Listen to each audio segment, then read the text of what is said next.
Hello, ladies and gentlemen. We are back here for another episode of the Friday Night Movie Club. And I'm joined here tonight with my good buddy Rick Aragon. I think we may be the only two people who have watched these movies tonight in the entire country. Does it feel like way to you two? Well, definitely for Goodrich, because I did see the first time I actually saw the trailer was right before Saturday night, and I was barely paying attention to it. It's like I really was not really interested. I definitely want to talk about Goodrich for a couple of reasons here, because there's a lot of interesting aspects here to this movie. But like I said, we're here tonight to talk about two films that, we didn't have enough time to talk about on the Barroom podcast. So we're here tonight. We're going to be talking about Saturday Night, I should say, which is the epicenter and the origin of Saturday Night Live as a show that's been on now for nearly 50 years. So it's been like it was 49 years last week, but nearly 50 years the show's been on the air, and I think it's only been good for about 3, maybe 4 years. Is that accurate representation? I don't know. I mean, maybe in the early years, though I didn't see anything really since. I mean, I haven't seen much in the early years. Although I do, it does have one of my favorite quotes from television. Jane, you ignorant slut. I just love that. And then it kind of went downhill, especially in the 1980 season when you had like Dylan, Charles Rocket, all these people, except for Eddie Murphy, who's the only good thing in that season. And then it revived a bit when you had people that I remember, like Dana Carvey, Rob Schneider, Adam Sandler. Yeah, Chris Farley, bless his soul.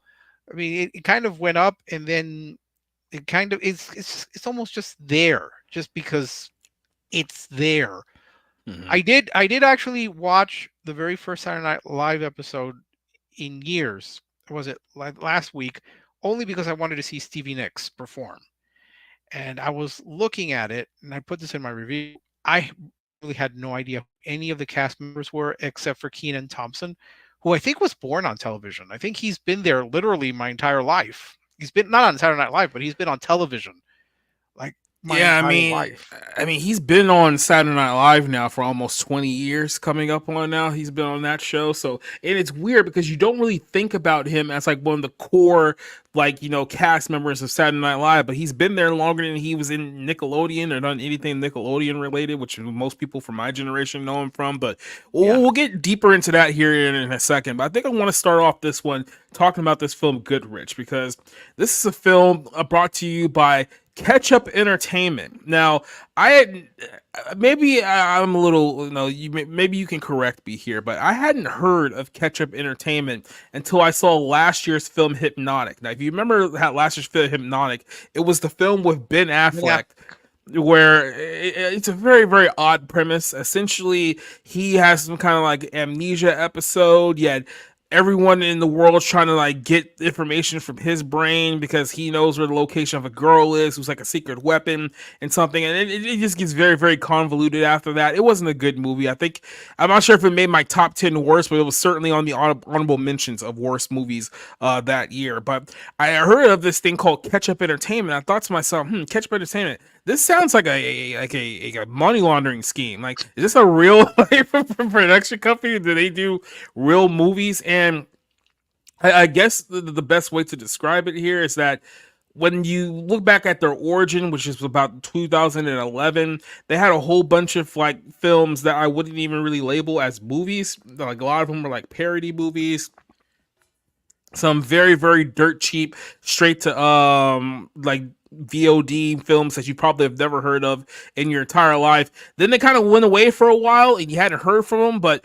all of a sudden that they're back now and they're producing, a handful of movies that are out there right now. So they're like one of those very very obscure independent production and distribution companies.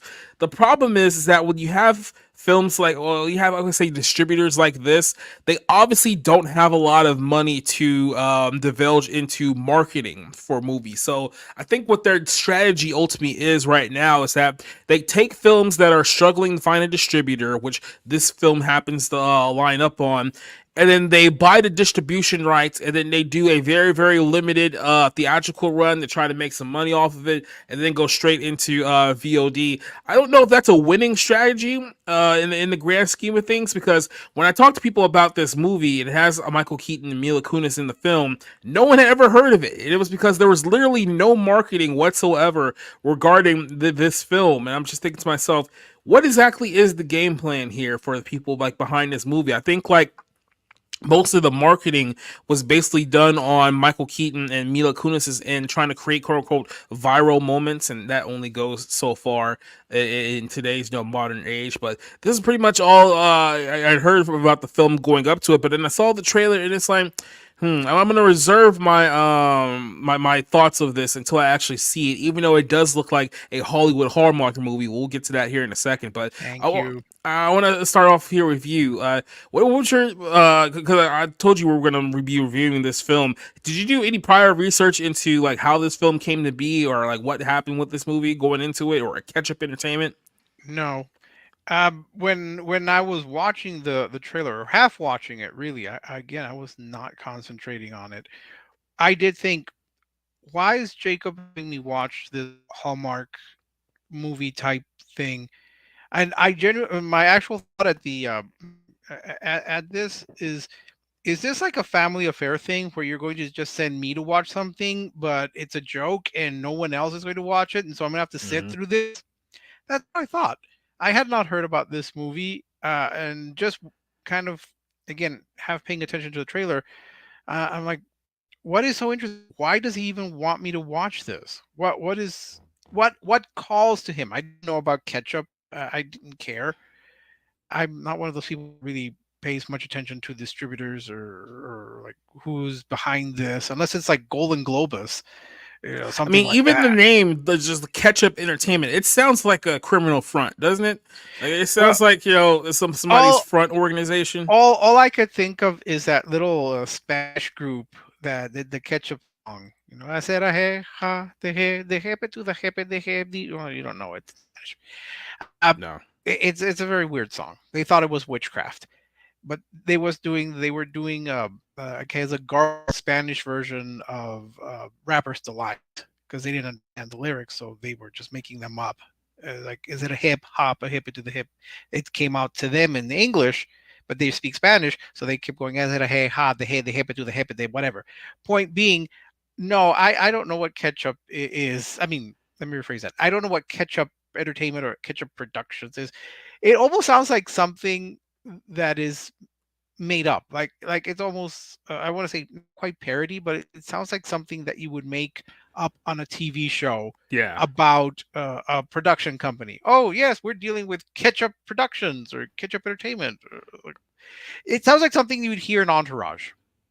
I I'll put it that mean, way. it's literally like, oh, excuse me. Like when I heard that name, I got my immediate reaction was because, like, obviously with certain distributors, like the name, like let's say Lionsgate for example here, Lionsgate Blumhouse. when you hear it, like Blumhouse when you hear it, like Yeah. Paramount. When you hear like certain studio names, you get it right away. It's like even kind of the smaller ones, like Open Road, like are familiar to people. I'm like Ketchup Entertainment. So somebody actually made What's that this like a Korean name. one? Reliant or Mm-hmm. like, yeah, I know what you mean. Reliant Media, yeah, something like Yeah, that.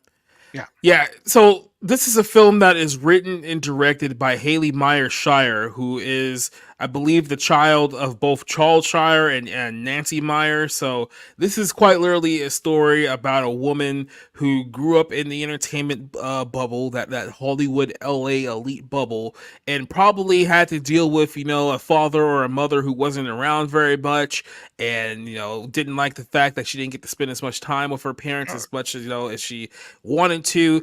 And when I started biographical. really getting when I started getting into the nitty gritty of this story, I started thinking to myself, did this woman just essentially write her own biopic using Michael Keaton and Mila Kunis kind of as the avatars, as the representation of kind of like her relationship with her dad? Like, what was actually like going on here? Because I'll say this, so the only movie that she has done as a filmmaker up to this point was a 2017 film called Home Again, which is a movie with Reese Witherspoon. I've never watched that movie. I've seen the poster for it, but I've never gone back and actually watch it. It just looks very aggressively stupid, if I can put it to you that way. I've never even heard of it, and it's with Reese Witherspoon. It has an Oscar winner in it, When did and she I've win an never heard of Oscar it. for? Walk the Line. Okay, like I said, She she was so played Julie great. Carter Cash. She was so great in the movie. I forgot she was in it. But yeah, it was some weird movie about like a 40-year-old single mother allowing 3 people to live in their home in L.A. It was weird. I don't even know what was the whole point about it, but I guess it was somewhat of a success because it made like $38 million on a $15 million budget. So it was low risk, low reward as far as that goes. But it's been Well, 7 years since she has anything on her filmography, and this is the film that she came back with 7 years later. This movie. well, in fairness to her, and again, I don't really know who she is. The director and co-writer of the other movie that we have coming up is also a nepo baby. So it's fair. No Yeah, matter how they're all often, nepo babies at this no matter point. how often Jason Reitman may deny that that he had any help from his father, and that he did it all by himself. Yeah, I did it all by myself. I need my dad. Shut up. Like, I'm pretty sure yeah. something along those lines, maybe word for word. But yeah, so the nepo babies are writing and directing movies. I'm not sure if that's a good thing or not, but it's happening. So what is the concept of this film? Like, what is this movie? So this film is about a guy called Andy Goodrich, who's played by Michael Keaton. And he wakes up literally in the middle of the night and his wife is gone. He gets a phone call from his wife saying that I'm going to rehab for my pill addiction. I'll be gone for 90 days. Take care of the kids. And I'm not speaking to you till the 90 days are up. And then literally that's the last time he hears from her, right? Which is a great way to start off the film. And this kind of rolls back around towards the end here because when she does come back around, she tries to like cope with the reality. It's like, hey, I didn't abandon my family, okay? It's like, you kind of did. You kind of did. For real. You didn't banner them too long, but you did kind of just up and leave and just didn't tell anyone. So I mean that was kind of on you. But Michael Keaton, his character is kind of distraught. Now he has to deal with taking care of his young 9-year-old twin boy and girls. And as you get the picture here that he's a father who has a very successful business that he runs, that he's all constantly on the road, constantly flying to other cities and other countries and stuff like that, which doesn't give him a lot of time to be with his kids. And he's so tied up into his work, he didn't even realize that his wife has been struggling with pain addiction or painkiller addiction, even though everyone else knew. Everyone else did. Yeah, even the kids. I think even the kids knew. Yeah, it was a surprise to literally nobody else but him. And this is kind of the conflict of the movie because it's him and the two younger kids. Then he also has his older child, played by Mina Kunis, who's also a suspecting mother in this movie, and she resents him because I guess she feels that the two younger kids has a relationship with her father the way that she didn't get an opportunity to do so, because I guess when she was growing up, he was always in other countries, he was never there. She basically is just upset that she never had that true relationship with him. So in a lot of ways, this film is kind of like lambasting this character, saying that, oh, you're not paying attention to your family, you're a bad father, and all these things. The problem here is that when you see him in the movie, he's not like a bad father or anything like that. Like, he's not a bad guy. He just, he's so busy working with, his company, he doesn't have enough time to spend as much, time with Well, his family as he could have. So, I mean, let's kind of start there with the concept of this movie. What is the thing that you noticed or stuck out about you about the premise of Goodrich here? well, it does ring a little true in that it kind of reminded me of Bing Crosby, because Bing Crosby had two wives. I think his first wife died. He had four sons. He really didn't pay much attention to them. He had a second family, and Mm-hmm. that gives him a second chance at fatherhood. So I think he bonded with his second family's children, or with his second wife's children, more than he did with his first wife's children. Both of them are his. But when I was watching it, I thought, yeah, this guy is clueless. But it's a stereotype to have the male, the father, be Mm-hmm. totally clueless. He doesn't know how to cook anything for the kids. He doesn't know that his wife is an addict. Constantly confuses his daughter's names. He calls Grace Billy, and Billy Grace. Grace is the older, the Mila Kunis, Yep. and Billy is the younger one. And the younger one is a stereotype too, because she's always a smart one. She knows everything. It's Mm-hmm. like, She's 9 years old, but she has dialogue like she's a 30-year-old woman. yeah, yeah. She like, oh yeah. Well, we'll get a little bit into his friend, Mm-hmm. the guy that he meets at school, and for me, I just thought this is a stereotype of men and fathers just being completely clueless and unaware of what to do. I don't. It's almost like, what was that movie, Kramer versus Kramer, where Justin Hoffman's character has no idea how to Yeah. raise his kid. So it's like, this is everything about it was just becoming less and less original as I'm sitting there. But, and here's the thing, the people in the theater, including that guy who insisted on sitting next to me, despite there being like so many seats, I'm not This going to let that go. wildebeest of a man. Yes, yes. Well, he was big, but he just kind of kept trying to get closer to me, and I'm like going to move further, further. I'm Anyway, surprised you didn't pepper spray him. well, I didn't have any. I would have just thrown my cherry coke at him. Uh, Everyone around me was laughing and finding it all delightful and wonderful, and I'm like, this is so sitcom-y. Everything about this is sitcom-y. Everything about this is predictable as the movie went on. As for the Mm-hmm. premise, yeah, I guess there's an idea there. The father who's forced to step up for both of his kids. I mean, for his older daughter, who is old enough to be her half sibling's mother, and Yeah. for the younger kids. So yes, there's a story there. It's not unrealistic, but you need to mention the business that he's in, Jacob. He's an art gallery owner. All right, and I'm like, why But can't by he the just? way, Yeah, just real quick, you brought up a great point. There's even a line in the movie where Mina Kunis brings up the fact that she's like 27 years older than his youngest kids. yeah, And I thought to myself, okay, let's do the math here. 9 plus 27 means that in this film, she's supposed to be 36. yeah. And I was like, I'm pretty sure she's 42 in real life. So it's like a nice job trying to shave those years off, but it's like not going to work. Yeah, I actually noted that down in my notes. I was like, I don't even want to know like the ages of Keaton and his baby mamas. Uh, but when I thought he's an art gallery owner, and I'm not even sure what Mila Kunis's character is supposed to be, it's like, I don't know. Maybe it's the working class background for me. It's like, why can't he just be a construction worker or a plumber, or like someone who is not doing something that's so grandiose. I can't get invested in whether or not his art gallery is going to fail. Oh, I have to close. It's like, Well, I'm you, sorry, I you can't bring up relate a to this. great you bring up a great point here because I just finished my review for Bounding on this, and literally the point that I sectioned out here for this film is that you're looking at a movie. Your target audience is probably going to be like family, somebody who's looking for more wholesome entertainment because that's kind of what you're presenting in the movie. And for the most part, it is. There's a couple of kind of scenes in the movie, but the thing that is, and the kind of the disconnect here is that this isn't going to be a relatable film to the overwhelming majority of people who are watching it. Because like I said, you're not presenting this character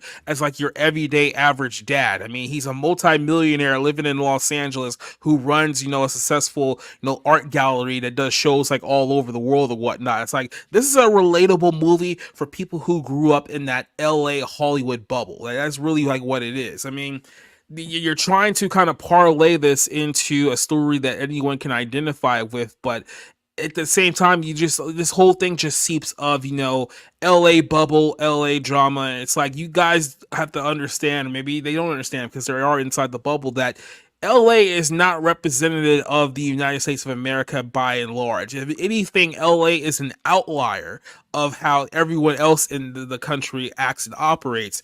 And if you're trying to if you're trying to tie the audience to this character emotionally, you're not really going to get that with the way that you've set up the story here. You feel that way as well. Obviously, you said that this is a problem with you. Yeah, I had no ability to relate to any of these characters. I Mm-hmm. found all of them rather obnoxious. I mean, think about it.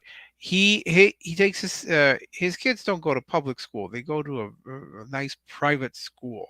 Mm-hmm. The the people that he associates with are artiste types, and the person that he develops a friendship is an actor. And it's Like I said, this is an LA story through and through. Like I said, they don't understand, like most families don't have a nanny or a big house or multiple families across, the country, or uber progressive clientele who live in upper middle class California home like these people do. So it's like it's a very very niche window to the point where you start looking into, like I said, the writer and director of this movie. You start looking into Haley, and what do you see of Haley? She was pretty much born and raised in Los Angeles. She's the one who went to all these private, independent, research colleges and research schools and stuff like that. Like this is pretty much kind of the story of her life. Now, obviously, you're not, you're kind of relaying this to be like, okay, well, she's like, the 9-year-old girl, or she's playing Mila Kunis here, the much older woman. Maybe this is kind of like a mirror of what's her life is, and she kind of regrets, that her father wasn't more around for her. But at the same time, like I said, I get your pain, but not everyone is going to have, that connection to this character here. Now, I will say this. It's not a terrible film. Like, I will have to give it credit on this point. Michael Keaton, when he's not doing like stupid comic book hero stuff and putting on the Batman tights again and doing stuff like that, like if you give him a film where he can kind of build based on character, like just to give him like a direction to go on, he's actually really good at being a leading man for a movie, and I think he's pretty solid in this film as well. Like there's other movies I've really liked him in. Like one is obviously, if you remember, what was it, the not the Chairman, but it was what was the McDonald's movie the called? founder. The Founder. There you go. Thank you. Yeah, The Founder was actually a really good movie that he did a very good job leading in. There was also another movie that he was in not too long ago with the girl from Maggie Q. What was her name? Boy, why am I blanking on that name? Protege. The Protege. Did you ever see that movie? Which one? The Protege. So it was her. It was him and Maggie No. Q. Essentially, they were assassins, and she was scorned by him, and it's a whole thing. It's actually a really really good film. I go back and watch it. It came out back 2021. It's a pretty solid movie, but yeah, I think when you put him in something that's not like Morbius or like The Flash or God forbid Beetlejuice, where he has to like pull out his old bag of tricks, he's actually pretty good at just doing like straight up character acting, which I like. Mila Kunis in the movie, I'm not typically the biggest fan of Mila Kunis, but I think in this film, like she was actually not intolerable. Like think she does a pretty good job, Brooke say, portraying a nearly 40-year-old woman. Let's be honest, and in the film she's nearly 40, but yeah, and it's a 40-year-old woman essentially have expelling like her daddy issues, and like the characters themselves, the acting performances is not bad, especially when they get the bond together and like they get together as like characters. I think those parts of the film is pretty good. But then when you kind of like try to pick up the world like around these two, like I said, you have the dad who's gay, who's an actor, and has a sick kid who has like some kind of illness that always has him Epilepsy. in and out.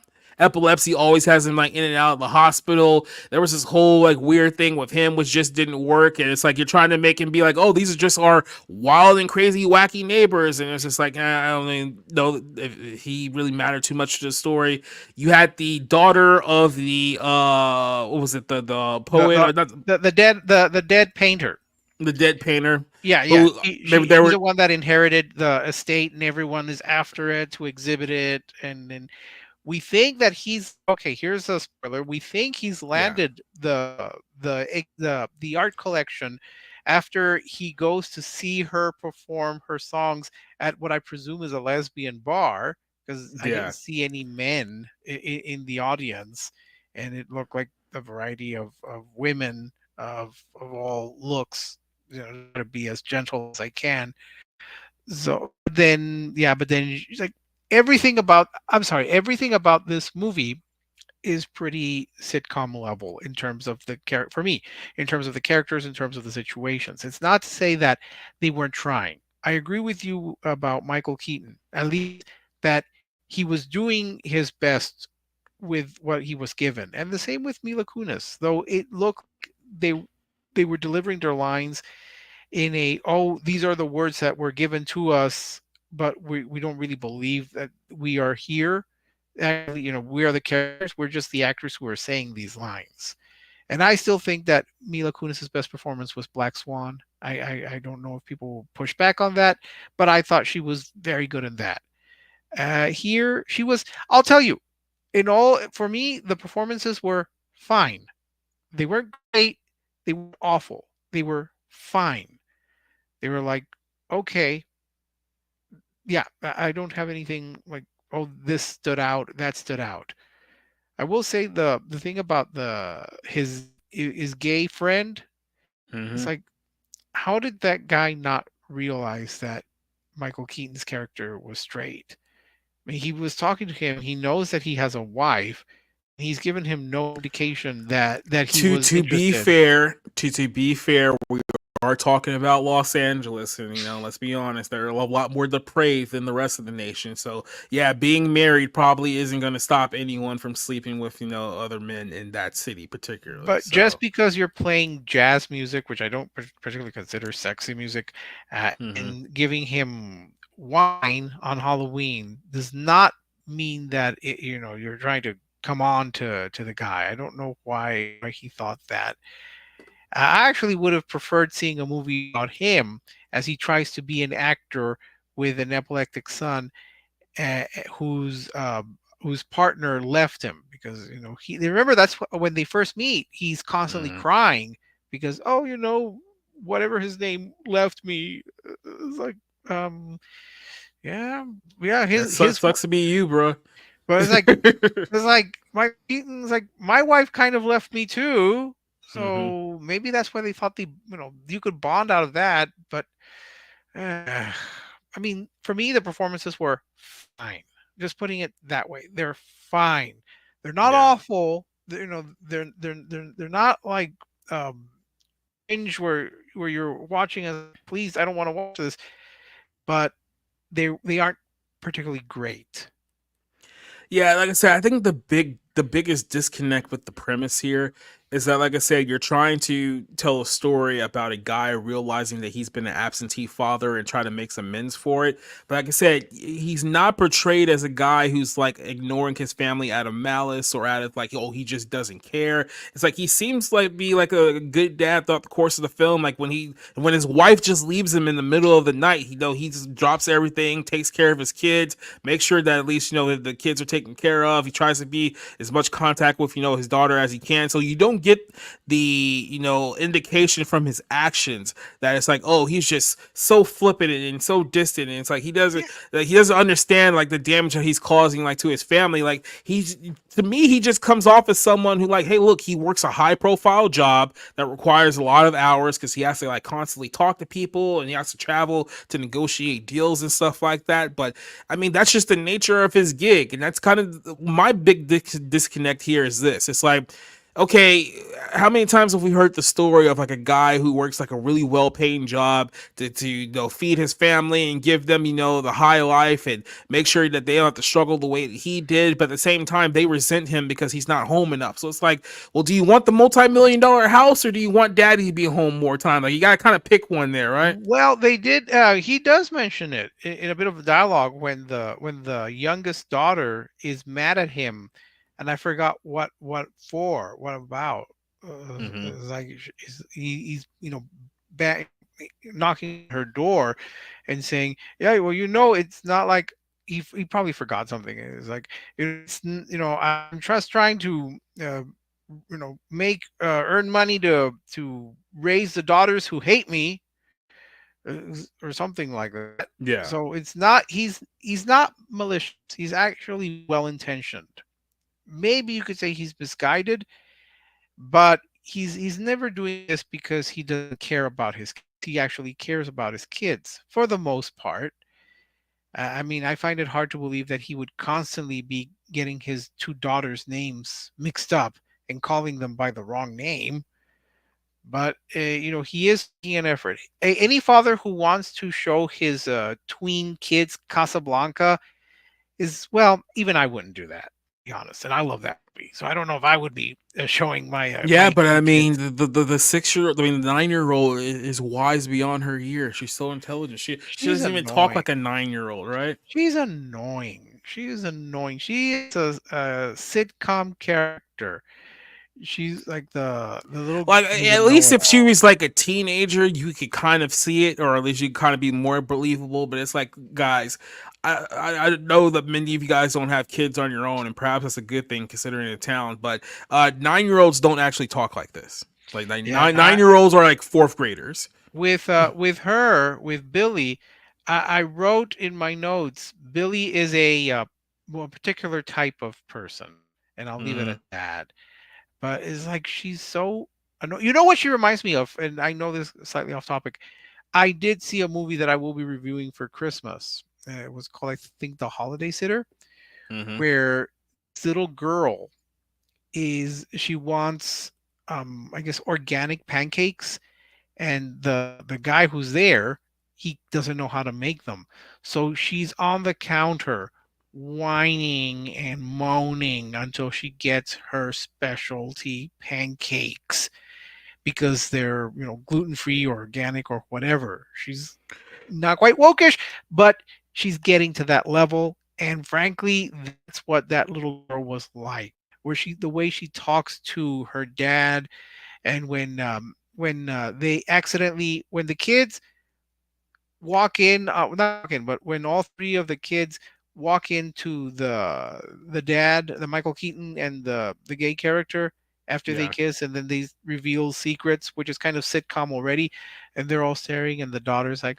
"Well, are you gay?" Like, no, no, I'm not. It's okay if you are. It's Mm. like, No, we're progressive and understanding if you are, Dad. So you can just let us know if you're gay. yeah, 'Cause, it's not. we've accepted everything else up to this point.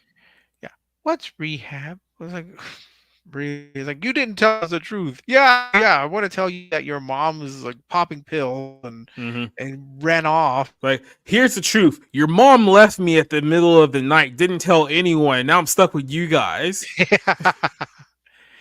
And so And that's the other thing that kind of bothers me too. It's like, So the setup of the movie, at least initially, is that okay, she's going to rehab, but she wants nothing to do with her husband. So it's like early on, they're kind of alluding here that well, maybe he's part of the reason why she's in rehab in the first place, because maybe he's just such a monster, such a horrible person that he's the one that's driving her to do pills and whatnot. But it's never alluded that she's doing drugs because of him. It's never really like the he's stressing her out so much that she's resorting to pills or anything like that. It's just like so they don't really dive into the kind of core of their relationship, because once that phone call happens at the beginning of the movie, those two characters are completely split for the remaining of the film up until like the last 5 minutes, where she kind of comes back and tries to divulge any kind of responsibility for her actions and her decisions over the last 3 months, and she just disappeared on a whim and try to like go back around. It's like, oh, I didn't abandon my family. It's like, yeah, you kind of did. I mean, when you leave in the middle of the night and then don't tell anyone where you are for 3 months, that's kind of abandoning them. Well, technically, she did tell him. She went to Journeys to I guess detox. And let me ask you, Jacob, when he goes there, did you not think it was a sitcom type situation where you have the very perky receptionist basically saying, "Oh, I'm sorry, she can't talk. But we'll send the message. Thank you." Did you not get the sense that I just thought this is sitcom level? It's like I It's just like found that annoying.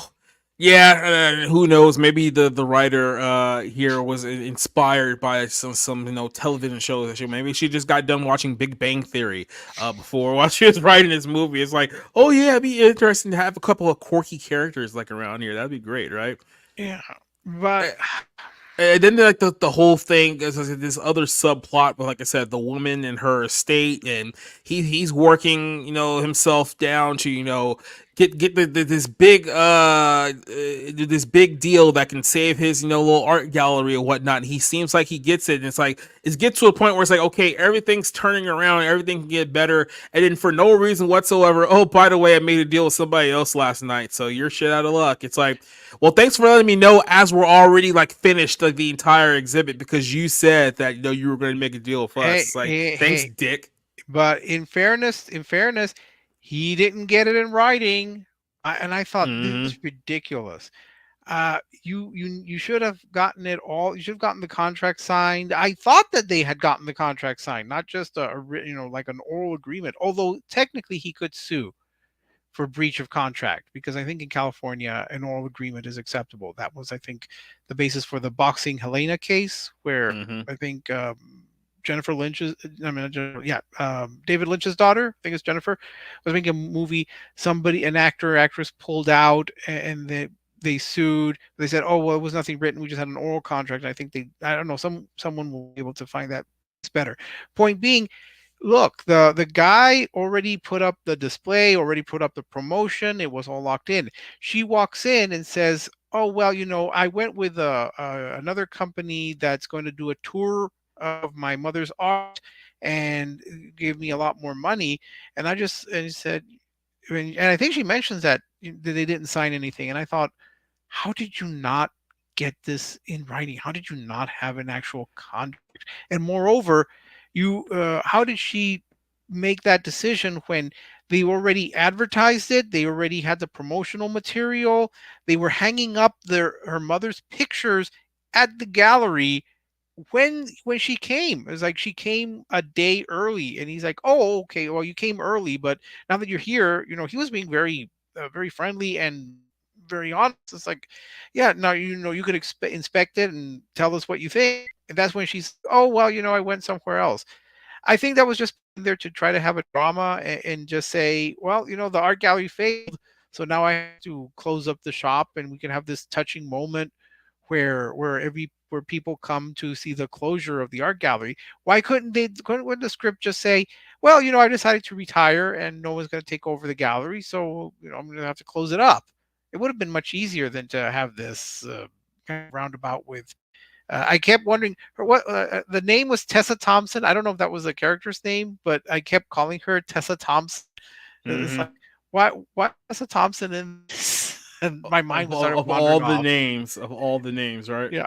Yeah, I don't know if that was her name. It might have been Teresa Thompson. I don't Yeah. know if it was a mother or the daughter's name, but I just kept calling her Tessa Thompson. So I don't know. Read Mhm. into that whatever you want.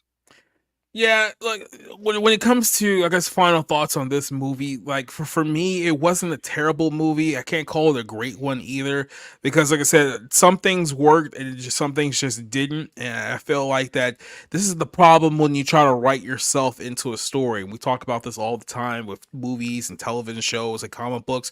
It's like you want to tell quote unquote your story through like another character's lens. Sometimes you kind of need a filter to be like, nah, this idea is not going to work. How about we go here in this direction? And because, like I said, Haley is the one here driving the whole thing. She's the writer, she's the director. This is basically all her brainchild here. She tries to tell a story that in her mind seems justified, in her mind seems good, but it's just a lot of inconsistencies here from a morality standpoint, from a logic standpoint. I mean, to be completely honest with you, the fact that Michael Keaton doesn't just snap multiple times throughout this movie, and he could have been completely 100% justified in doing that too. I mean, like I said, his wife leaves him, refuses to contact him whatsoever, comes back at the very last minute just to confirm, oh, by the way, we're done, we're never getting back together.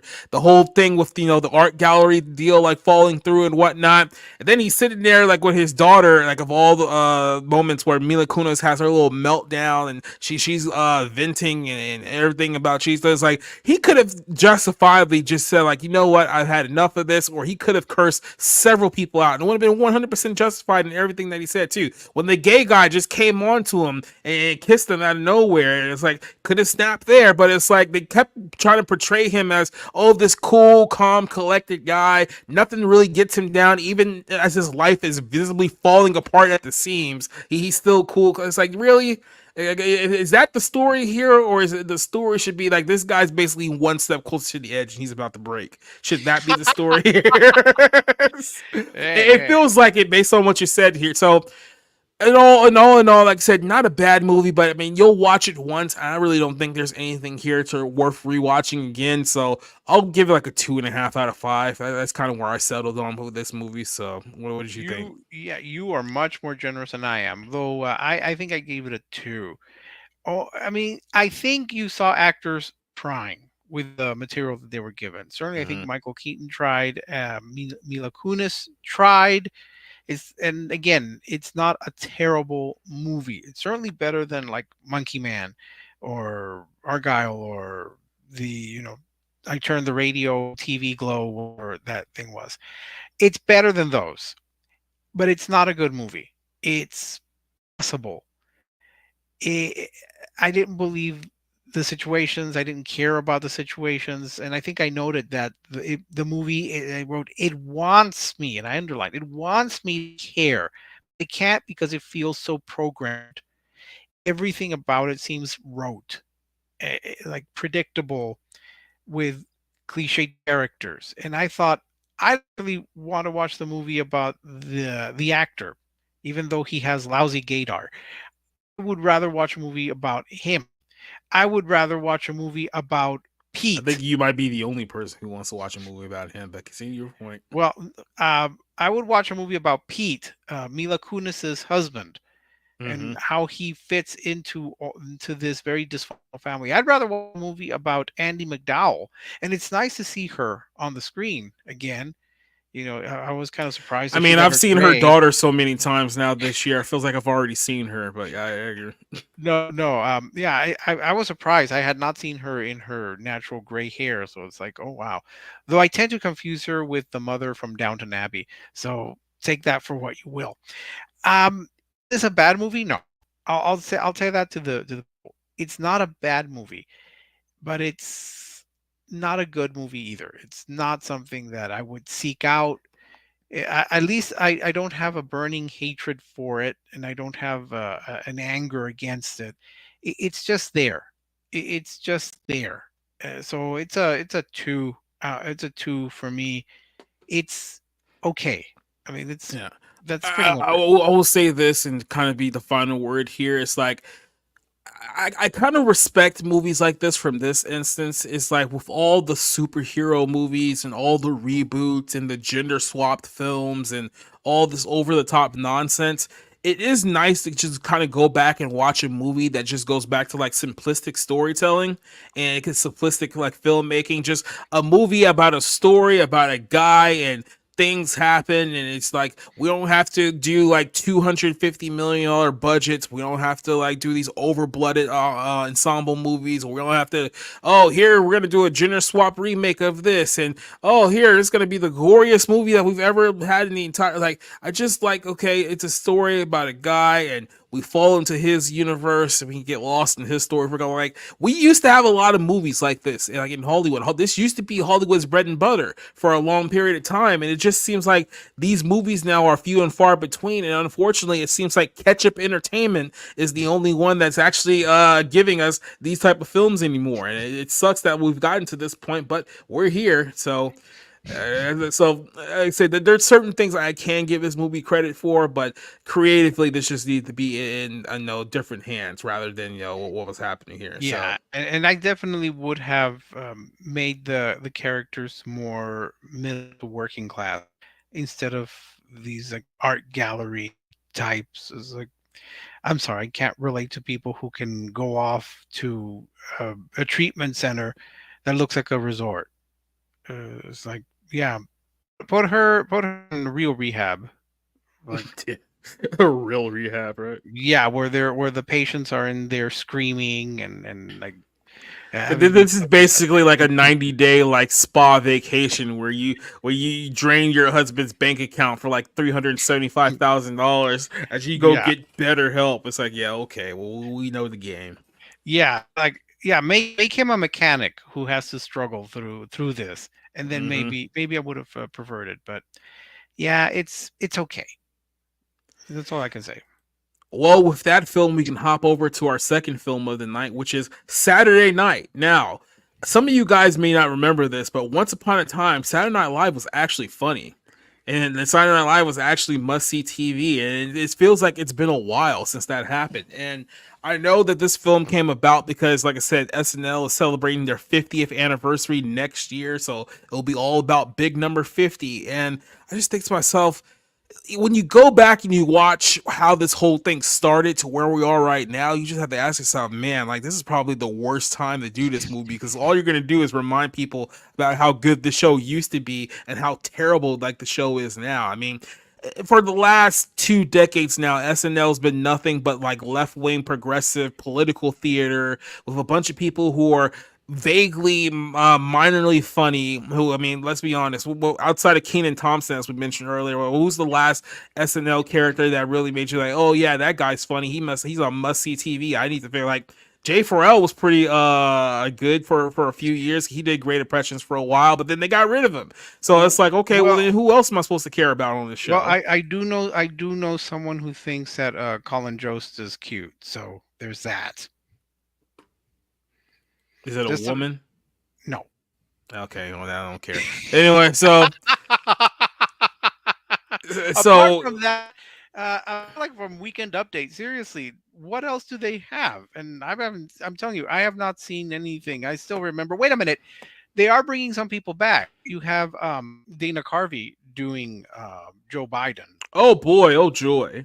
and he's doing a pretty good job. And then Jim Gaffigan is Tim Waltz, and of course Maya Rudolph as But that's the Kamala. thing, though. It's like all it is. It's like, oh, let's lampoon the politicians that we don't like. I mean, it's like, Well, no, no, no, you come on. guys have been Everyone doing this loves for like Kamala. forever now. Everyone loves Kamala, first off. Yeah, But sure, whatever. I'll say this much: I really, I was telling my friends when I was talking about this movie that outside of Keenan Thompson, Keenan Thompson, I don't recognize anyone here. I Hmm. really don't, and I haven't seen Saturday Night Live in decades. So it's like, yeah, I guess people remember the original cast because a lot of them have really gone on to better things, like Chevy Chase, Dan Aykroyd, Gilda Radner. Though she's no longer with us, at least people remember her. I don't think people remember Lorraine Newman all that much, or I think some people do remember Garrett Morris, but by and large, we remember them. We respect them. Oh, of course, John Belushi. We can't forget Mm-hmm. John Belushi. But by and large, Saturday Night Live, I Well, don't think has that much of an impact now as it did no, not at back all. then. I mean, like I say, you look at, people kind of like break down like certain eras of SNL. Like I said, you had like the Tina Fey era there for a while because she was involved in like in all the writing at the time period and putting like the sketches together. And she intermingled with a lot of people like Amy Poehler, for example, other people. You had then Will Ferrell, who was the top guy for a little bit of time. And then he quickly went over to transition into like doing movies and stuff like that. Yeah, Phil Before Hartman. him, yeah, Phil Hartman. Before him, you kind of had that weird era of like Adam Sandler and Norm Macdonald and Chris Farley and guys like that. Then you go to the '80s and it was kind of dominated by Eddie Murphy there like for a while. But And Joe if you go all, Piscopo. but if you go back to the 1970s here, that was kind of the outlaw days of Saturday Night Live because essentially all you had is what John Belushi, you had Chevy Chase, Dan Aykroyd, a number of great, brilliant female comedians. Most of them Yeah. are no longer with us, Well, Gilda unfortunately. Radner was Hmm. there. Jane Curtin, she's had something of a up and down career. And then you had other guests who were never part of the show officially, But we're because always there, like guys yeah, like Steve Martin Steve and yeah. Martin, Andy Kaufman from time to Hmm. time. And so, yeah, these people would pop up and they would be very rebellious. And not to age a friend of ours, one of the nicest people around, but I think Christian Toto does remember when Elvis Costello would be the musical guest. Hmm. He So, got banned for a little while. Remember that whole yeah, thing? yeah. So, yeah, back Does anyone then. remember when John Belushi brought on that punk rock band who basically destroyed the set of Saturday Night Live, did like thousands of dollars of damage to the NBC studio in New York? No, I just remember, what was it? Ashley Simpson doing a little Hmm. hoedown. That's that's my memory. So yeah, back then. Okay, but we have to remember this is the debut. Was it October 11th, whatever, 1975? Yeah, about 75. 75. So it's brand new, and so we're getting a cast of not I want to say pretty much unknowns. That's what makes it, I guess, unique, because it's completely different, completely new. You didn't have anything to build on. So all of these recurring characters that people know, they were being introduced. Like what, the Coneheads, like the Killer Bees, which I do kind of think are funny. Um, the Weekend Update, Mr. Bill, those types. But you have to remember, the only thing I really remember is like Toonses, the cat who could drive. So that should tell you what I know about Saturday Night Live. Yeah, but like I said, in order to get back to this time period where Saturday Night Live actually had talent, we have to go all the way back to 1975. That's like three generations of people to get back to an old time, a better time, I guess you can say. But this film is obviously directed and co-written by Yeah. Jason Reitman, who did the recent Ghostbusters films. He's also done a number of films that he has credits for as Think well. Up in the Air. Yep. And with this film, you can definitely tell that, he's really good when he has an opportunity to be passionate about something, right? So it's like the whole part of him coming back and doing the Ghostbusters movie was kind of honoring his father. And he said that with this film, he wanted to take the audience back to kind of the first time that he saw Saturday Night Live. Now, obviously, he didn't see the very first episode of Saturday Night Live when it happened because now he's not old enough to have seen that one at the time. But he wants to recreate that first night, and that's kind of the setup of this film here. We go back to the night that Saturday Night Live first went on the air and everything that was going on during that time period. They have about 90 minutes at the start of the movie to get everything together and go live on the air, or the NBC executives are essentially going to pull the plug on it. And you think to yourself, okay, you got a bunch of 20-year old, no name, no reputation, outcast New York comedians, and they're all going to do a late night live variety show in New York City on NBC at a time slot of 11:30 at night on a Saturday. Now, This that alone, people was like, okay, this is proof that this show was essentially given to fail, right? Because who's gonna watch a bunch of no names on a Saturday at midnight, right? Like who's actually gonna like sit up and do that, right? Well, they do mention that this show was really a bargaining chip against Johnny Carson. Mm-hmm. That the whole reason for it there was to show Carson that, hey, we can put on another late night show which is young and hip, unlike you. So let's keep negotiating your contract, you obnoxious prickly host. I mean, remember, there's that one moment where Johnny Carson calls Lorne Michaels, but we'll get into that a little later. Yeah, so obviously, like I said, the show is getting together. Lorne Michaels, who's played by Gabriel LaBelle, LaBelle. which is funny because he was in a movie that I reviewed earlier this year called Snack Shack. Did you ever get the chance to watch that one? No, I never even heard of it. I do remember him from The Fablemans. You know, the Yeah, Steven Spielberg biopic by Steven Spielberg. he was in a movie earlier this year called Snack Shack, which was supposed to be kind of like a coming of age, like a story about like a group of kids growing up. I think it was like Nebraska, somewhere like around there, and it was weird because it was supposed to be kind of like these coming of age wholesome stories, yet they're just like f bombs being dropped like every 3 seconds. I think to myself, it's like again, to steal your line here, who's the target audience for this? Because if you're trying to sucker people in with wholesome entertainment, you can't just be dropping f bombs every 3 seconds and chase that same audience away. It's like you can't do an F-rated Hallmark movie. That's not how this works. It's like so. Well, I don't know. I think they've tried. I mean, I don't think. I mean, they've tried with some of the more recent Hallmark type movies that I've sat through. So yeah, I mean, they're not vulgar, but they're a little kind of pushing the envelope. But yeah, I mean, really, with Gabriel LaBelle, the only thing I remember was from The Fablemans, and I remember just hating it. But yeah, let's keep going with this. Yeah, so the core trio of this movie is Lorne Michaels, Dick Ebersol, and David Tennant, who's played by what's his name? Who's spinning like everything. Can I just go do a little quick sidebar in here? I'm Yeah, getting sick and tired of seeing Willem Dafoe. It seems like he's in like every movie that I've seen in like the last 2 years now.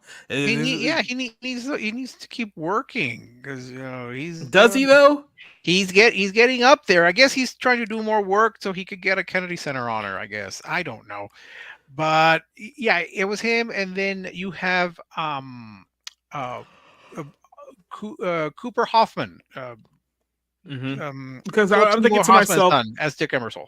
yeah, because I'm thinking to myself, just with like him alone, it's like how many movies have I seen him in just like the last couple of years, like alone? Like he was in that Spider-Man movie not too long ago. He was in the Northman, Asteroid City, Poor Things. He was in Beetlejuice, obviously. He was Oh in yeah, this I movie, forgot about Beetlejuice. Kind of Kindness, and it's just like okay, it's like it feels like he's just in every single film that I watched this year. And it's like it's getting ridiculous now, but he obviously there's a whole thing going on here. Here's the setup. Lorne Michaels has 90 minutes till the show hits the air. He has to make sure that everything is in order and everything's perfect, and everything is not in order. Everything is not perfect because he's basically hired a bunch of crazy people to be the host of his show. So they're rehearsing for skits that they don't even know if they're actually going to be airing this night because he actually hasn't taken the time to break down which skits are going to make the air and which skits are not going to make the air. Yeah, He's he mentions arguing, that. I'm sorry. He mentions that the dress rehearsal was 3 hours long. yeah, literally 3 hours. But then he goes now while he's trying to do that, he's also trying to essentially smooth up to the executives who are basically looking for any excuse they possibly can to pull his show off the air because it's so disorganized and unready. Then he has to deal with George Carlin is the first guest here, and George is obviously wacky and zany and kind of out of it as well. So he has And to he keep hates the him happy, material. And he and he hates hates the material. And then he has to deal with, John Belushi, who's an absolute like nutcase, but he's the funniest guy on the show. So and he hasn't signed his contract. yeah, so he can't even appear on television until he actually signs his contract. Oh, by the way, Chevy Chase is here too, and if anyone who knows the stories about Chevy Chase, he's very, very funny. Yet nobody likes him. That's kind of And the best way to explain him. and you haven't mentioned Andy Kaufman just kind of running around in full character of a Hmm. Matka, not quite sure what he's doing. Poor Jim Henson, who has not been given a single page of script of what to do. Yep. And then you have the writers who are openly obnoxious, and that's not even counting like Al Franken. He's actually pretty tame compared to was it O'Donoghue, Tim O'Donoghue, who insults people left, right, and center. Like Hmm. he delights in being vicious. Exactly, because in his mind, his jokes are like God's gift to the world, and if you dare try to clear his jokes in any way, shape, or form, he'll let you have it, right? Yeah, And as this, I mean, so there's the thing. There's a lot of characters in this film, and this is kind of why I say is the only really issue that I have with this movie is that with all the actors that are in this movie, they're all obviously younger actors who have been in like more recent stuff. So if you're going into this movie, the actors alone are going to be more noticeable by a younger audience, right? So a younger audience who know who Dylan O'Brien is, a younger audience who know who Ella Hunt is, and Rachel Sinnott, whatever her name is. So they're going to know who those people are. But at the same time, you're watching a movie that's set in 1975, and the only people who are going to know truly who these characters are a much older audience, right? Like you talk about people who grew up with SNL, you're now talking about people who are in like their late 70s at this point. So those are the only people who would know really who Chevy Chase was, or Dan Aykroyd was, or John Belushi was, or Gilda or Radner, Newman, or Gillian Radis, right? So Garrett Morris. It's like only the old George generation. Carlin.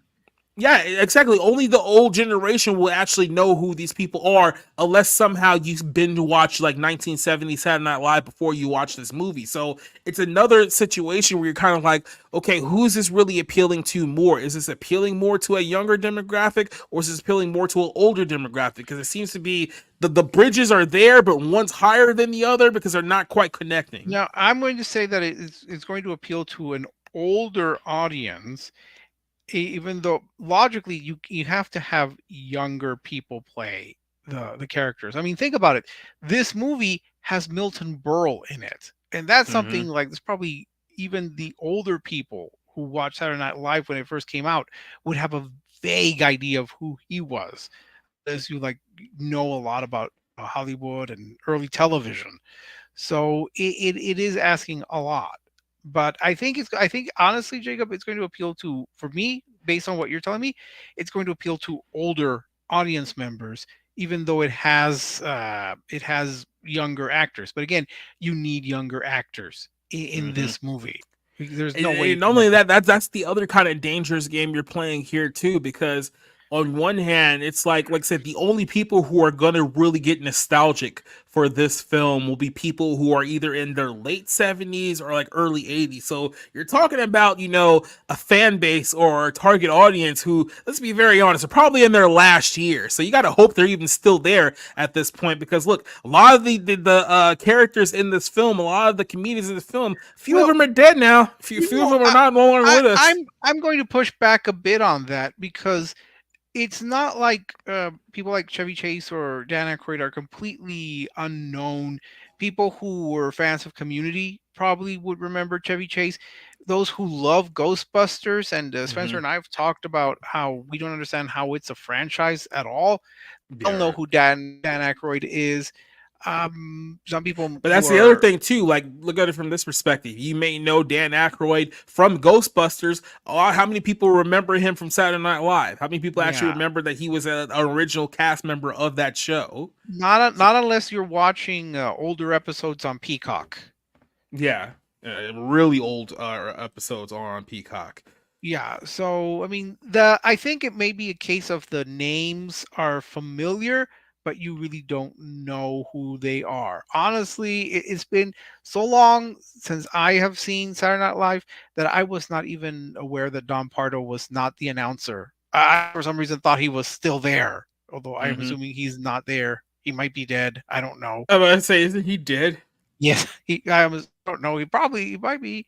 Lorne Michaels is still alive. He just got like kidney Yeah, center on her a Don couple of years. Pardo died in 2014, so You he is see, in that's fact no how longer with us. that is how long ago it's been. And And he was 96 when he died. What, 10 years ago?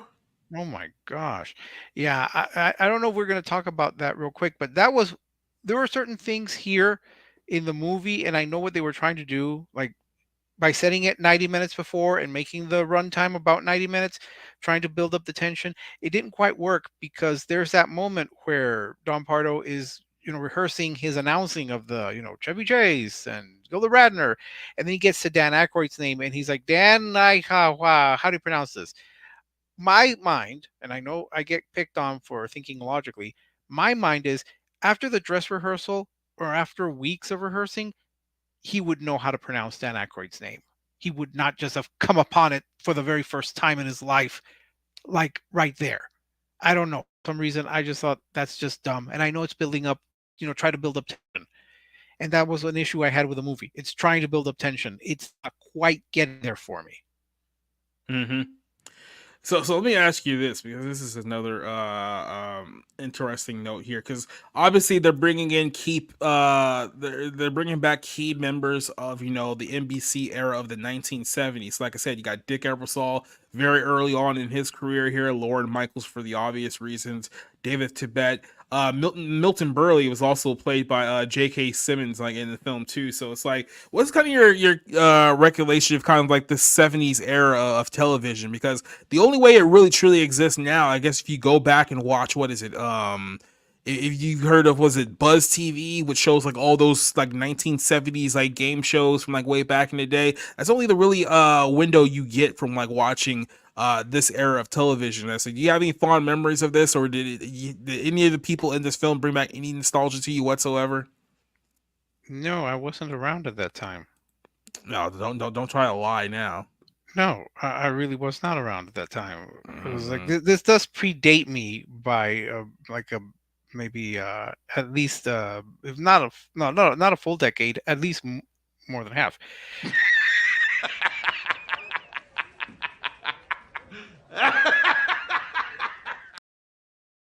Hey, you brought Milton Berle there. Mm-hmm. There you go. And yeah, just for the record, Jacob, I was not around when Milton Berle was on television. All right. You So, sure about that? oh yeah. Point being, no, it doesn't. It doesn't have a nostalgia thing for me. Although I do know of them. I know of Milton Berle. I know of Johnny Carson. I don't. I didn't know who the Willem Dafoe character was. I did laugh a bit when George Carlin is getting into a fight, and then you quickly transition to that song. I learned the truth at 17. It's like I like that juxtaposition between kind of this big fight and then like this very soft, depressing song about a girl who like can't find a relationship. That was a nice transition. But these are things that I know of, but do not have any firsthand experience of. I mean, for me, it would be actually, you know what? If you made a movie about the very first episode of Kids in the Hall, I might know that more than I would about the first night for Saturday Night Live. But yeah, that no, it doesn't bring any nostalgia. I'm sorry. I Let don't me know a- where the news. Let me ask you this: who do you think in this film did the best impersonation of the character that they were playing, and the worst impersonation of the character that they were playing? All right, I will say that it's kind of a split decision. I thought Corey Michael Smith as Chevy Chase did a very good job because he got that cockiness, that arrogance, and that voice when he has to do that weekend update thing. He did it very well. And same with Dylan O'Brien. I've always thought Dylan O'Brien is a very competent actor. I thought he's a very skilled actor, and he got the voice. If you hear him as Dan Aykroyd, he sounds a lot like him. He moves a lot like him. I thought he did a good job. Uh, I was not too impressed with the actor who played the Belushi. I'm sorry, I can't remember his name. Only The guy who because played John Belushi, Matt yes, Wood was that Mad Wood. character. Yeah, I did not think much of him because I think, like I wrote in my review, that he was leaning too much on kind of the persona of him as Bluto from Animal House. He didn't Mm-hmm. come across as anything other than Bluto. And I think John Belushi was a little more nuanced than that. Yes, he was a little bit bonkers, but he also was very A little skilled. bit. Well, a little bit. I'm generous. I did like the actress who played Jane Curtin. I thought she did a good job. Um, the actor who played Garrett Morris, whose last name is Morris, but they're not related. And I can't remember his first name. I'm going to say Lamore Yeah. Morris, but I thought he did a good job too. I think a lot of the performers actually got the characters right. So I was, who did surprise me? George Carlin. He was played by Matthew Rhys, who is Welsh, and whom I remember best from The Americans, where he plays this Russian spy who has a flawless American accent. It took a while for me to like, is that Matthew Rhys? I looked like 2 times when George Carlin came on. It's like, that looks like Matthew Rhys. He sounds a little bit like Matthew Rhys. And then, oh, it is Matthew Rhys. I was impressed. And a shout out to, I think Nicholas Braun. I think that's his name. He played Jim Henson and Andy Kaufman. Mm-hmm. And I really didn't catch on for a little while. And he got Henson's voice. He sounded like Kermit. I don't know if Jim Henson in real life sounded like Kermit, but he sounded like that. Got a very sweet character. I was appreciative that the Andy Kaufman thing was like, yeah, that's probably something Andy Kaufman would do. Stay in character and just kind of wander around, be completely clueless. So, except for Sushi, and sad to say Gilda Radner, but she was not on screen all that much, which is kind of a shame. I wrote in my review that the women kind of got shortchanged in this. We really didn't see a lot of Ryan Newman. We really didn't see a lot of Gilda Radner. We saw a bit of Curtin when she and Garrett Morris were having a conversation. Well, I think they were smoking. They were smoking something that Rob and Sider would join them in. I'll put it that way. Yeah, but it looked like the women were kind of pushed aside, which is kind of, and we didn't mention something else, which surprised me. Billy Crystal, I don't know if it's true or not, but he would have been on the premiere episode if not for time. That I did not know. Yeah. I'm presuming that it's based on truth. The guy who played Billy Crystal, he also did a good job with the voice. But for me, kind of to answer your question a very long way, which I tend to do, Corey Michael Smith and Dylan O'Brien as Chevy Chase and Dan Aykroyd, I think did the best job. I can't really say much about. I like Gabriel LaBelle, but I don't know what Lorne Michaels is really like. I don't know if he got him. Kind of came across a bit of a nebbish, kind of like a innocent, trying to control all this chaos around him. I definitely think that he got probably more of a favorable representation like in this film because he's supposed to be kind of like the protagonist in the film, but there's been some stories about Lorne Michaels. He's probably more of a narcissistic douche than other people. He is Canadian. He is Canadian. Well, that doesn't mean he's not a douchebag. There's a lot of douchebags from Canada. Did you miss our story earlier this week about Simu? Yeah, being Canadian is not protect you from being a douchebag, unfortunately. And Dan Aykroyd, I believe, is also Canadian, so there's that. Mm-hmm. But no, I just mean that I really don't know that much about Lorne Michaels. I thought they were fine in terms of performances.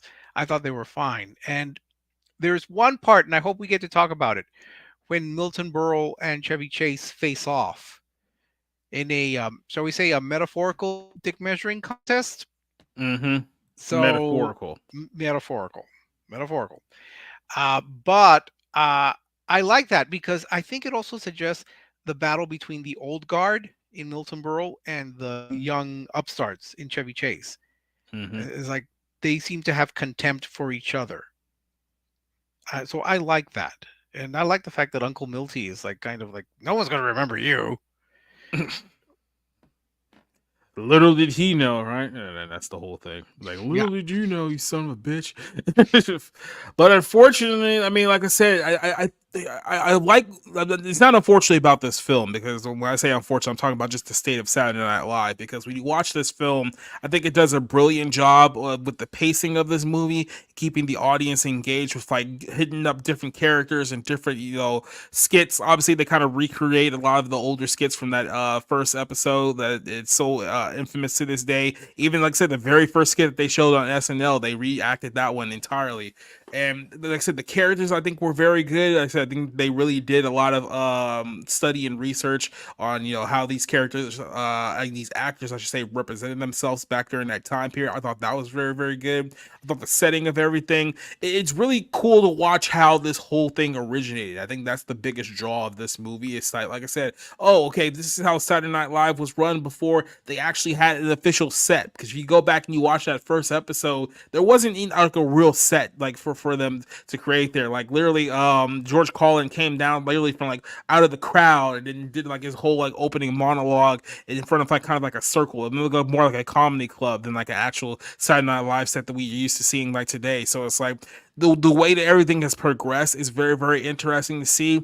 The only kind of buzzkill here, so like I said, it's a window back to a much better time for the show, and you just think to yourself, and I always just go back to like the old line, it's like you either die a hero, you live long enough to see yourself become the villain. And that's pretty much what I feel about Saturday Night Live in general when you really look down to where that show has gone over the years. But this film I thought was very good. I think it's one of my top films this year. Not like a high like top 5 or anything like that, but I think this can end up being a solid top 10 unless we get a couple more surprises here at the end of the day. I think this is a story about, like I said, determination, the underdog undercoming all the odds and whatnot, and it really a great window back into like television and how it used to be. And it seems like it was much better then than it was now, unfortunately. But final thoughts on this film. Like I said, I think it's a brilliant blast from the past as far as that goes. Very entertaining, very well paced film. The actors did a great job with it. The story is well put together. Like I said, Jason, when he's passionate about something, he usually does a very good job with it. It shows here. I'm gonna give this one a solid 4 out of 5. What's your take on Saturday Night? I'm probably going to give it a 4 out of 5 as well. I think these are some of the better performances I've seen, especially from, like I said, Corey Michael Smith, Gabriel Bell, Dan Aykroyd. I thought they did very well in small parts. J.K. Simmons and also Brad Garrett pops up very briefly.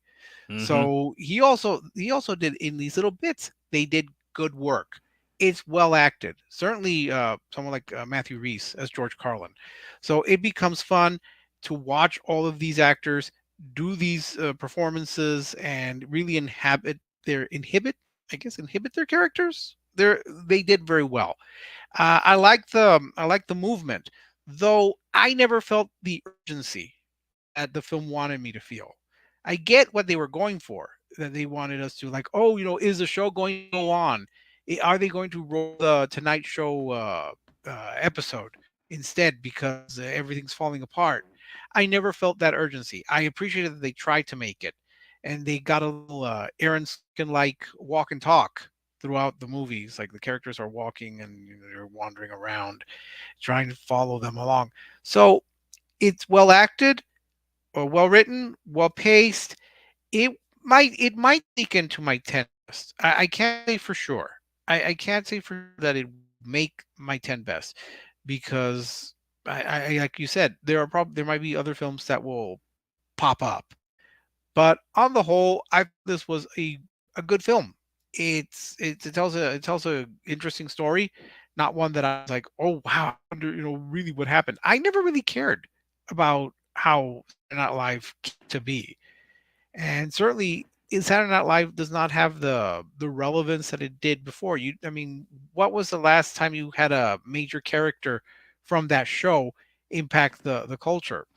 Well, maybe was And that it that seems like, just real quick, like it seems like they're not encouraging like the characters on Saturday Night Live today to be those type of like culture changing comedians like they had several years ago. It's not like, I don't think they're looking for the next Adam Sandler or the next Will Ferrell, the next Eddie Murphy anymore. I just don't. It feels like to me it's Mhm. kind of taking the same toe of wrestling where they've just moved to this position where Saturday Night Live is the draw. Like you're not the draw anymore. Like we're the draw. And who knows? Maybe at this point in his life, Lorne Michaels is done trying to negotiate with stars that he can't control, who stars who could be like, oh, I could just leave this show tomorrow and go start doing movies, become a major movie star. Like, I don't need Yeah, this anymore. none of the current cast on Saturday Night Live could do that. Yeah.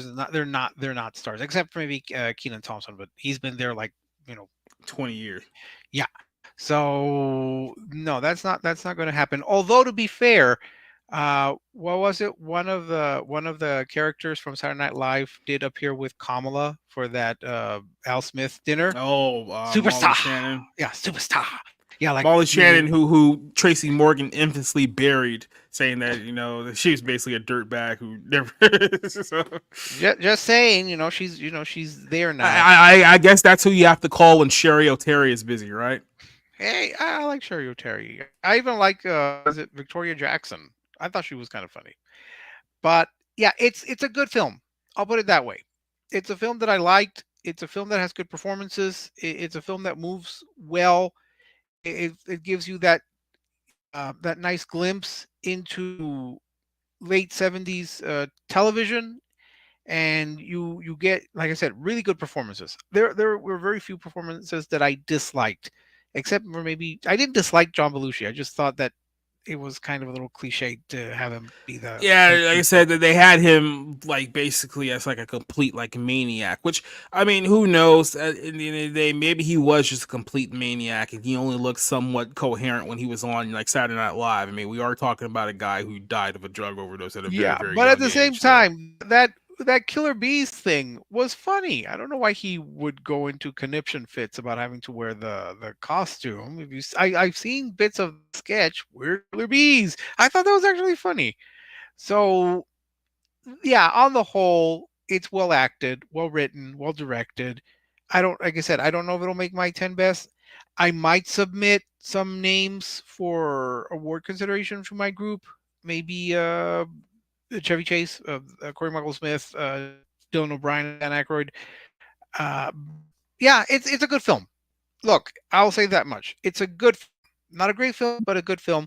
Might make my bottom 10 in the 10 best. But again, it depends on what others. Certainly better than Argyle. I'll tell you that. mm, that's not a hard bar. Let's just put it that way, right? Amen I on mean, that. like I said, I still have Argyle in my honorable mentions for the year. I think I have at least 12 films worse than Argyle so far this Yeah, and year. and to be perfectly honest, I think there are a couple of other films that might finally dislodge Argyle from my worst.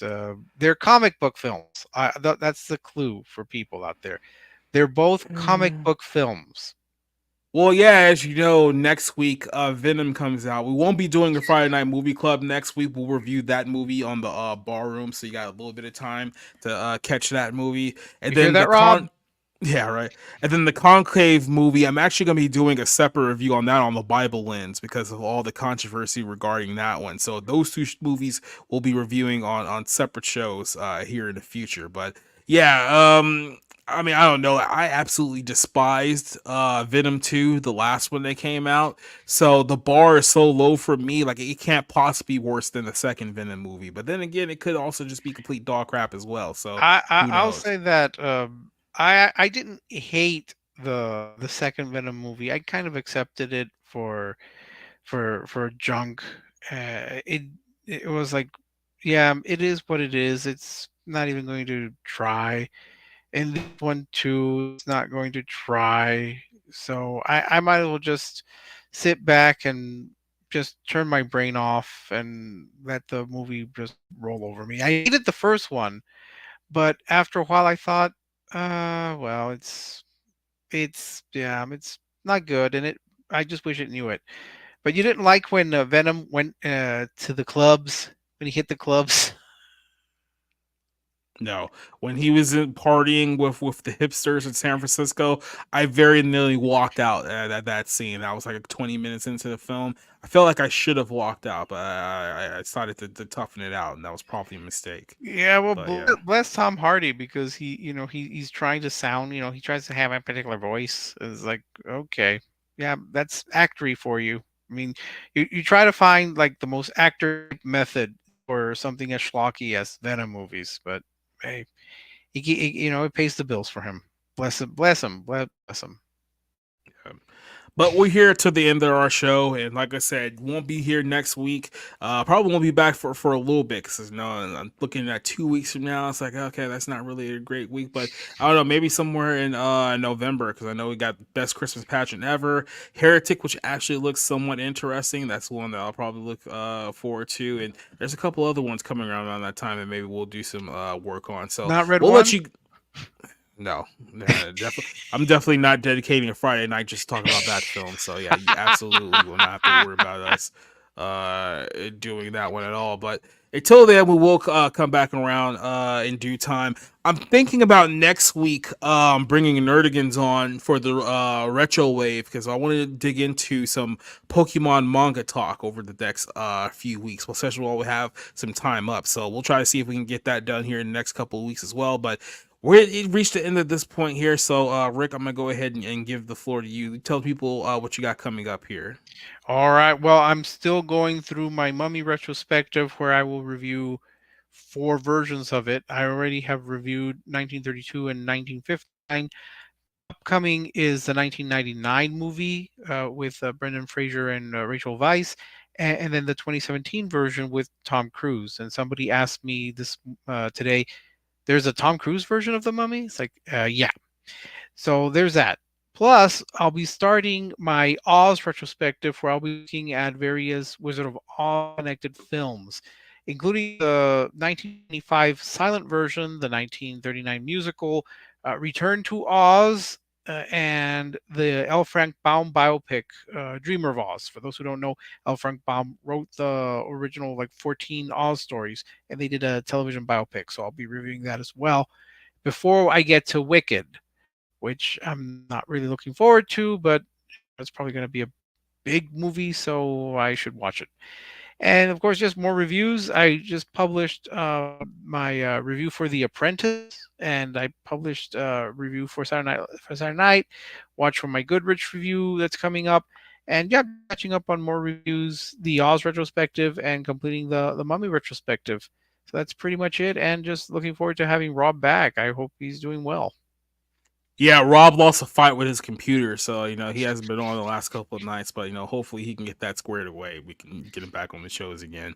Let you guys know what I got coming up. Sunday, we'll be doing the next episode of the Bible In Show. We'll be talking about if churches today are actually failing single men. So that'll be the content of our show on Sunday. We'll be back with the Barroom. Apparently last week's episode of the Barroom blew up. It's already 700 views on YouTube. So everyone's been digging into that one. So yeah, all the bad things you said last Tuesday, the whole world knows about it, Rick. So you went viral. I don't know what to tell you. I never say anything.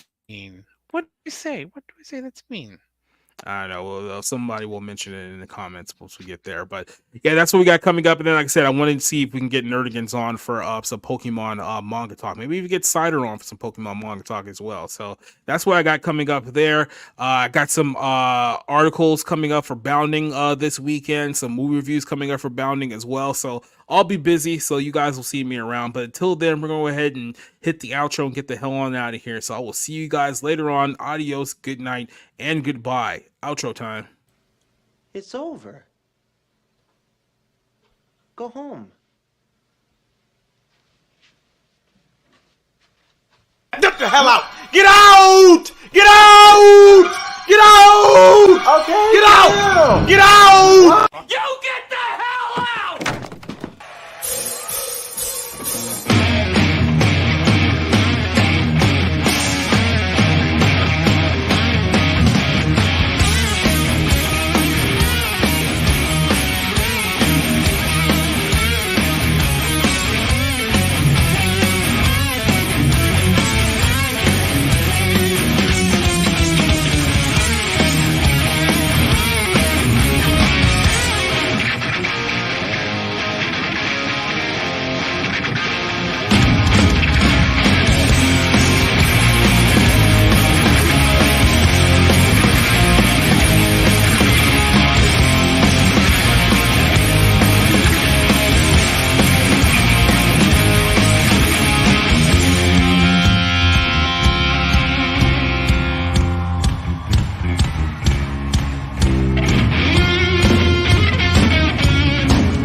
Never mind who you thought I was. I'm Rick James, bitch.